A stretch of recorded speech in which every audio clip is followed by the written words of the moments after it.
एक बार, only one.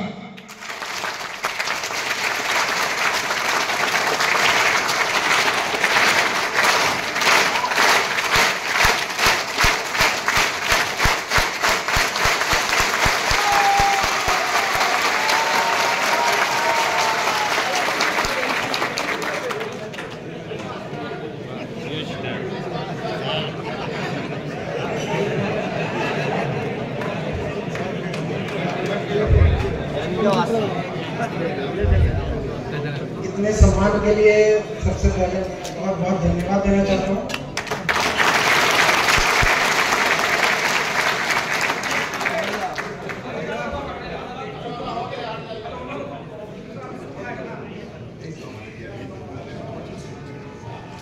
मंच पर उपस्थित हमारी AIRF के secretary Shri Shivkumar Mishra ji, vice president AIRF Shri Gautam Mukherjee ji, सभी भारतीय चोटी के कृषि जो भी चले गए कृषि को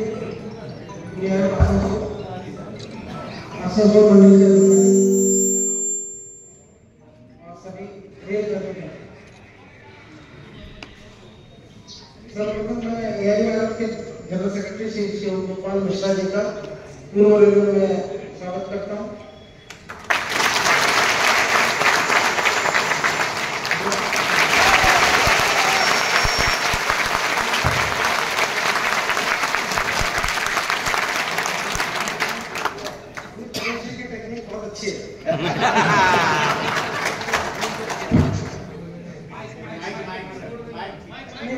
ठीक है, आवाज आई कि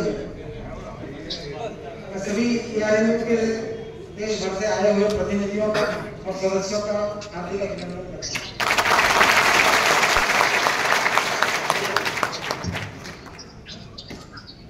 आप लोग अभी बड़े कठिन दौर से गुजरे हैं, सभी इलेक्शंस हुए ऑल ओवर इंडिया, और निश्चित ही ऐसा लगा कि एक तरह से जनरल इलेक्शन हो रहे हैं। इस तरह से इलेक्शन रेलवे में पहली बार हमने देखे 35-36 साल की ईस्टर्न रेलवे और बाकी आप सभी विजेताओं को बहुत बहुत शुभकामनाएं। और मैं चाहूँगा कि AIRF और AIRU की एक बहुत अच्छी ट्रेडिशन है कि वो सिस्टम से जुड़े हुए मुद्दे अधिकारियों के सामने लाते हैं और उन मुद्दों पे प्रशासन है तो सजग है तब तो ठीक है, और अगर सजग नहीं है तो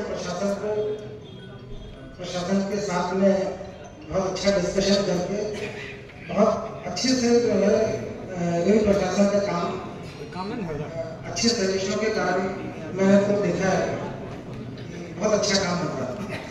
ADRM और DRM पुणे के मेरा जो अनुभव था उसमें मैंने AIRM मीटिंग्स 2-2 दिन तक कंटिन्यूस बैठ के की और बहुत अच्छे मुद्दे उठाए जाते थे, और जो मुद्दे प्रशासन को कई बार नहीं मालूम रहते हैं वो भी आप हमें बताते हैं, और एक तरह से आप जो है प्रशासन के आंख कान और सारी इंद्रियां हैं।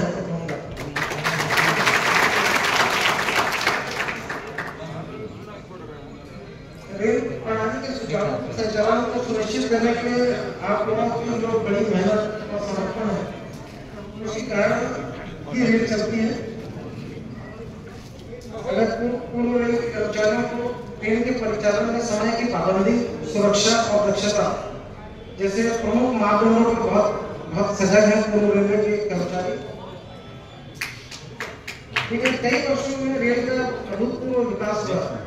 मैं ये कहना चाहूँगा कि आजकल हर साल करीब 5000 से लेकर 5500 किलोमीटर ट्रैक का निर्माण हुआ है। रेलवे का पूर्ण रूप में इलेक्ट्रिफिकेशन हो गया है, सिग्नलिंग सिस्टम का मॉडर्नाइजेशन हो रहा है, स्टेशनों का विकास हो रहा है। और इसी संदर्भ में मैं आपको ये बताना चाहूँगा कि कई बार शीर्ष स्तर पर ये कहना हो गया है कि रेल प्राइवेटाइज नहीं हो रहा है, जितना अच्छा कार्य हमारे रेलवे के कर्मचारी कर रहे हैं उतना अच्छा काम और कोई नहीं कर पाया।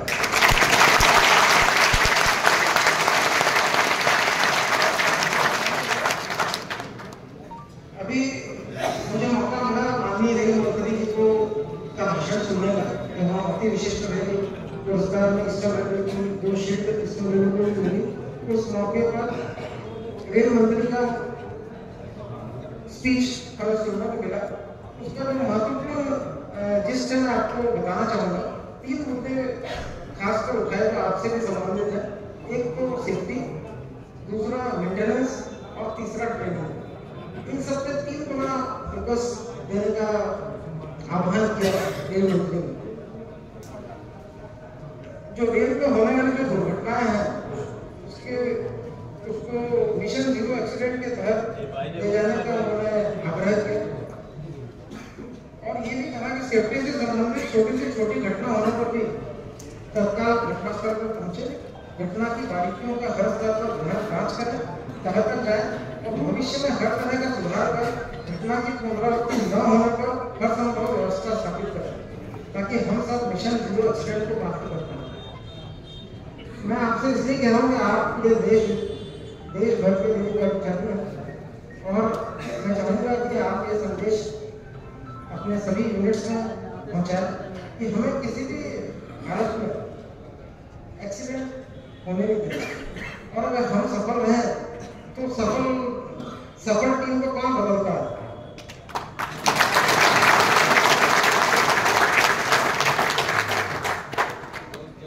और मैं तो ये कहूँगा कि एज ए जनरल मैनेजर मुझे हर समय ये लगता है कि अब मेरे सिस्टम में या हमारे रहते कोई ऐसा अनयूजुअल न हो जिसमें हम लोगों का नाम खराब होकर अरे रेलवे जो है लापरवाह। मैं आपको बताना चाहूँगा कि पिछले 1-2 साल में जब बहुत सारी घटनाएं घटी और आजकल तो छोटी छोटी घटनाएं भी प्रेस में अच्छा कवरेज मिलता है, तो उसके कारण बहुत लोगों को चिंता होने लगी थी बीच में कुछ समय। अभी मैं कहता हूँ कि वो चिंता फिर से हट गई है। तो जो 1200 एक्सीडेंट के बाद में जो चिंता आई थी वो हट चुकी है। हमें सेफ्टी को लेकर बिल्कुल सजग रहना और अगर हम सेफ्टी ट्रेन को चलाएंगे तो निश्चित ही लोगों का भरोसा हम पर कायम रहेगा। हम सभी लोगों की अधिकारियों और कर्मचारियों की जवाबदारी है कि हम सेफ्टी में बिल्कुल भी कोई शॉर्टकट न करें और सही काम करें। दूसरा संदेश उन्होंने दिया वो मेंटेनेंस हमारे एसेट्स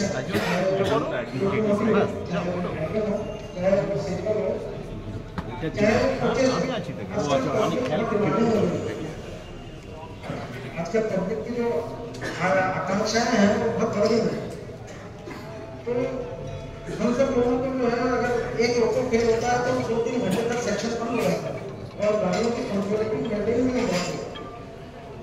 तो मैं चाहूँगा कि अगर हमारे सभी शेड्स में वर्कशॉप्स में अगर हम हाई क्वालिटी का काम करें तो जो एसेट जिसको हम मेंटेन करके लाइन में भेजा है तो कभी फेल ना हो कोई आगे दूसरी बात सोचेगा।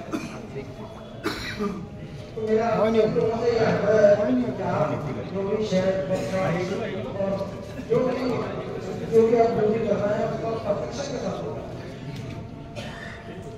तो जो 0 मेंटेनेंस का जो हमारा जो एम है, 0 मेंटेनेंस फेलियर का जो एम है, कई बार छोटे छोटे कारणों से किसी ने गाइड नहीं किया, किसी ने ये देखा नहीं, किसी ने सही समय पे सही मल्टीपल चेंज नहीं किया। ये सब छोटी छोटी बातें हैं जो हम अगर ध्यान रखेंगे और निश्चित ही जो है मेंटेनेंस अच्छा रहेगा। तो तीसरा एजेंडा जो मंत्री जी ने बताया वो ट्रेनिंग। अब ट्रेनिंग में हमारी ऑफिसरों की जिम्मेदारी है और स्टाफ की जिम्मेदारी है। और अभी जो मुद्दा उठा है कि रेलवे में अधिकारी जो है, मंत्री जी ने बताया रेलवे में अधिकारी जो है वो एकदम एक हायर लेवल से एंटर करता है, स्टाफ एक पर्टिकुलर लेवल से एंटर करता है। इन दोनों में जो सामंजस्य है तो कोई रेजिस्टेंस है जिसमें कर्मचारी अपनी बात अधिकारियों से नहीं बोल पाता, अधिकारी अपनी बात कर्मचारियों से नहीं करते। तो ये जो दूरी है इसको तो हमें बढ़ाना है और मैं भी इसी में विश्वास करता हूँ कि सब लोग मिलजुल के पैसेंजर्स के लिए एक अच्छा प्रोडक्ट, अच्छी गुणवत्ता का प्रोडक्ट हमें देना। तो ट्रेनिंग के बारे में अगर आप लोग कोई काम कर रहे हैं और अगर आपको लगता है कि यार मैं ठीक से नहीं कर रहा, या आपका कोई कलीग है, आप अच्छे से कर रहे हो, आपका कोई कलीग ठीक से नहीं कर पा रहा, तो हम लोग ऐसे टीम करें कि जिसको अच्छा काम आता है वो ये ना सोचे कि मेरे को अच्छा काम आता है, ये देखो इसको काम नहीं आता। हम चाहें कि हमारा पूरा ग्रुप एक अच्छा काम करे, और अगर कहीं पे भी ट्रेनिंग की कोई भी कमी लगती है आपको, तो अपने अधिकारियों से, सुपरवाइजर से बोले कि नहीं ये आपने हमें ठीक से बताया नहीं, इसका हमें और प्रैक्टिस कराइए, उसका हमें और डेमो कीजिए। अगर जो नई टेक्नोलॉजी आती है तो उस टेक्नोलॉजी के बारे में हमें ट्रेनिंग दीजिए। ऐसा क्या चीज़ है जो रेलवे का कर्मचारी सीख नहीं सकता?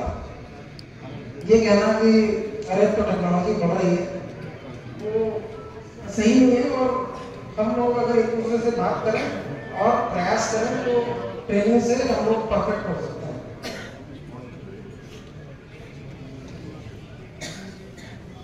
बाकी जब हमने ईस्टर्न रेलवे में आए तो हमने देखा कि हमारे जो कर्मचारी हैं उनका स्वास्थ्य, वो अपने स्वास्थ्य की तरफ ठीक से ध्यान नहीं देते, इसलिए हमने बहुत सारे हेल्थ के अवेयरनेस कैंपेन भी चलाए।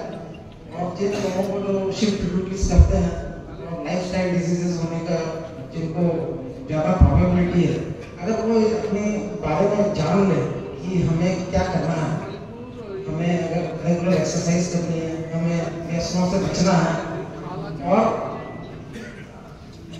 सही समय पे हमें डॉक्टर के निर्देश मानते हुए अगर हम अपनी हेल्थ को ठीक रखेंगे,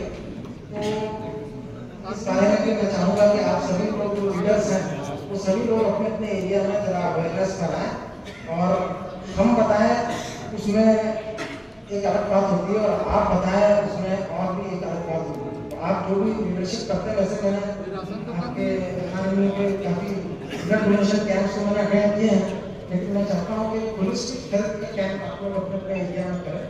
तो जो रेलवे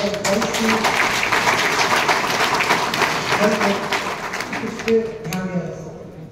दूसरा मुद्दा मैंने ये देखा कि हम स्टाफ की जो भी कॉलोनीज हैं उन सब में ये भी बहुत इनपुट देने की जरूरत है, और ईस्टर्न रेलवे में बहुत सिस्टमेटिकली ऐसी कॉलोनीज जिसमें बहुत सारे लोग रहते हैं, बहुत पॉपुलर है, हमारी कॉलोनी की लोकेशन कई बार बहुत अच्छी रहती है, तो इसमें हमारे सारे ईस्टर्न रेलवे के इंजीनियर्स सिस्टमिक वे में लगते हैं। जो प्लान 51 है और 64 जो पैसे बहुत कम आते हैं, उस पैसे का अगर हमने ठीक ढंग से सदुपयोग नहीं किया तो पैसे जाएंगे और एम्प्लॉय भी खुश नहीं होगा। इस बारे में ईस्टर्न रेलवे के इंजीनियर बहुत अच्छा काम कर रहे हैं।